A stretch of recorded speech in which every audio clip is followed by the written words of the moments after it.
Ano po sa tingin niyo ang dahilan bakit nagsasawa ang isang tao? Nagsasawa siya dahil ba minsan walang bunga yung kanyang kapaguran? Nagsasawa siya dahil minsan ginawan siya ng masakit? Nagsasawa ang isang tao dahil minsan siyang sinaktan? Nagsasawa ang isang tao pag ulit na lang siyang sinasaktan.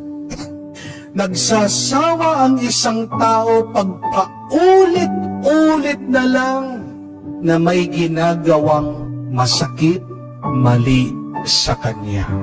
Nagsasawa ang isang tao pag kahit na paulit-ulit siyang nagtatrabaho, walang bunga yung kanyang kapaguran.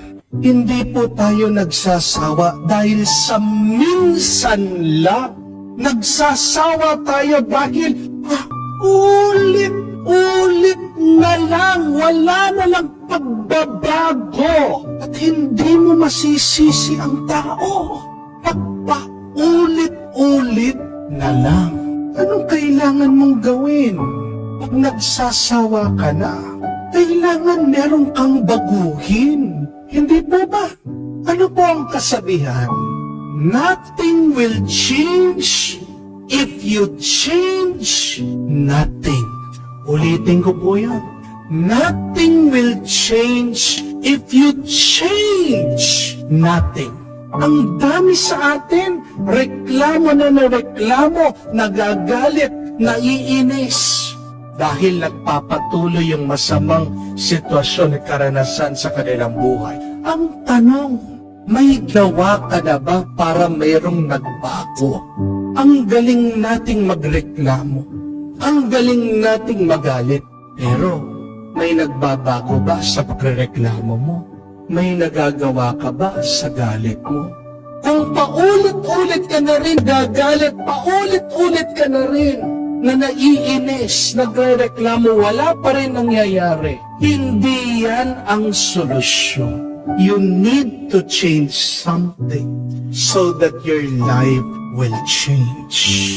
Kamukha ang ating Panginoon dito sa kanyang kwento patungkol sa bayan ng Israel. Ang tigas ng ulo. Ang dami na niyang pinadala na mga propeta, pero hindi pa rin nagbabago. Pati mismo ang kanyang anak, si Jesus, anong ginawa nila sa kanya? Pinako pa sa krus. Pero dahil nasa at gusto ng Diyos Ama na magkaroon ng bunga dito sa kanyang bayan, sabi niya, papalitan ko kayo. Kukuha ko ng iba na mas mapagkakatiwalaan. Kukuha ko ng ibang bayan na kung saan silang magpapatubo at magpapakita ng magandang bunga.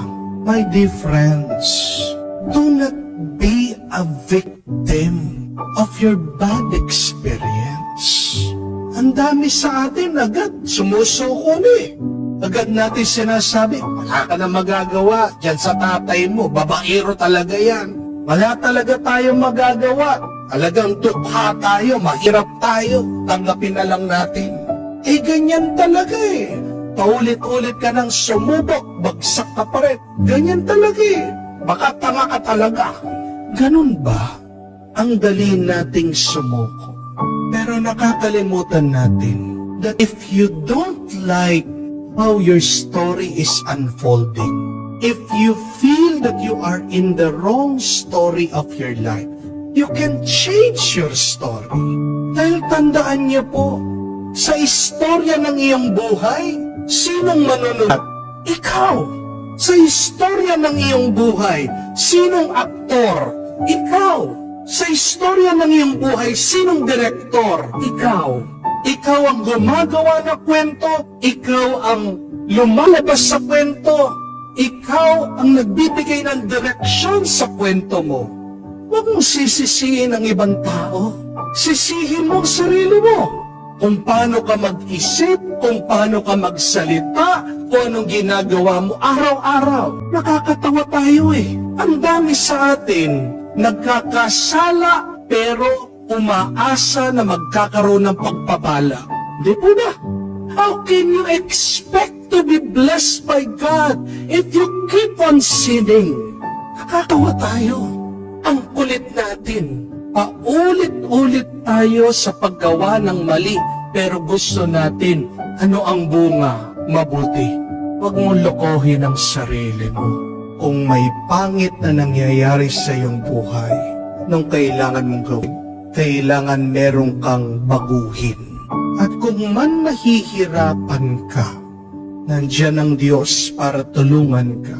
Yes, you are the actor, you are the director, you are the writer of the story of your life. But remember, who is the producer of your movie, of your story?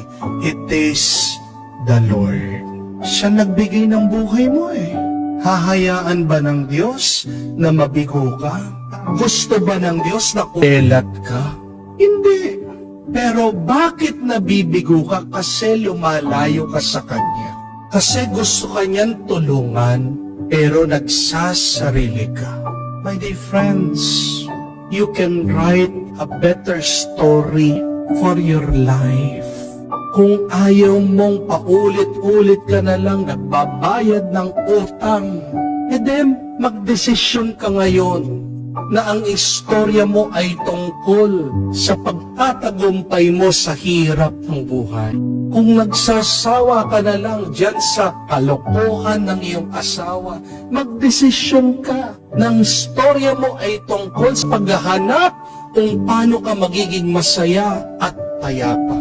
Kung sawa ka na dyan sa storya ng buhay mo na puro na lang pag-inom ng gamot, nararamdaman mo, nagkakasakit ka, bakit hindi ka magdesisyon ngayon na ang kwento ng buhay mo ay tungkol sa pagpapalakas at tungkol sa paghilom, pagpapagaling?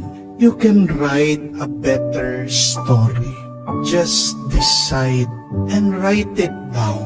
Kadalasan po, pag mayroong pumupunta dito sa parokya, binubuksan yung kanilang mga problema sa akin. Sinasabi ko, sulat nyo kung ano yung mga pangarap nyo, panaginip nyo, ano ba yung gusto nyo na mangyari sa inyong buhay. Meron po mag-asawa, lumapit sa akin. Parang aso't pusa, nag-aaway, hindi magkaintindihan.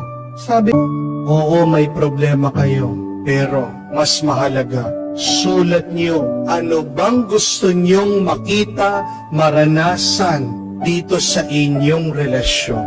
Ang kulit, hindi ginawa yung assignment. Bumalik po dito sa parokya, umiiyak. Tinanong ko, ginawa niyo ba yung assignment? Father, hindi po eh, kasi ganyan. Ang daming excuses, ang daming dahilan. Sabi ko, hindi kayo maaayos hanggat hindi niyo ginagawa yung assignment niyo. Alam niyo po, nang bumalik, nakangiti na. Ginawa yung assignment. Sabi, Father, salamat po, naging malinaw sa amin. Kasi, paano kayo magbabago kung wala kayong direksyon? Saan ba papunta ang buhay niyo? Mga kapatid, kailangan natin tanggapin, kailangan natin maunawaan na pag meron tayong masamang karanasan, isang kabanata lang yan sa inyong istorya. Your bad experience does not need to be your ending. Amen? Ano ang kabanata? Isa lang parte ng malaking kwento. Kaya nga kung merong kontrabida sa buhay mo, kung meron mang masamang sitwasyon dyan sa iyong kwento, chapter lang yan, kabanata lang yan, temporary lang yan. At hindi mawawala yan kung mananatili ka dyan. Kung gusto mong magbago, kailangan magpatuloy ka. Anong gusto mong makita sa iyong buhay? Ikaw ang sumulat. Ikaw ang managinip. Ikaw ang mangarap. Ipagdasal mo sa Diyos. Walang imposible sa Diyos. Amen! Huwag mo sisisihin ang ibang tao sa masamang karanasan mo. Sisihin mong sarili mo dahil wala kang binabago. Kaya mo naman baguhin eh. Naisin mo lang, mangarap ka lang, ipagdasal mo lang, at makikita mo, gaganda ang istorya at kwento ng buhay mo sa tulong at sa grasya ng Diyos.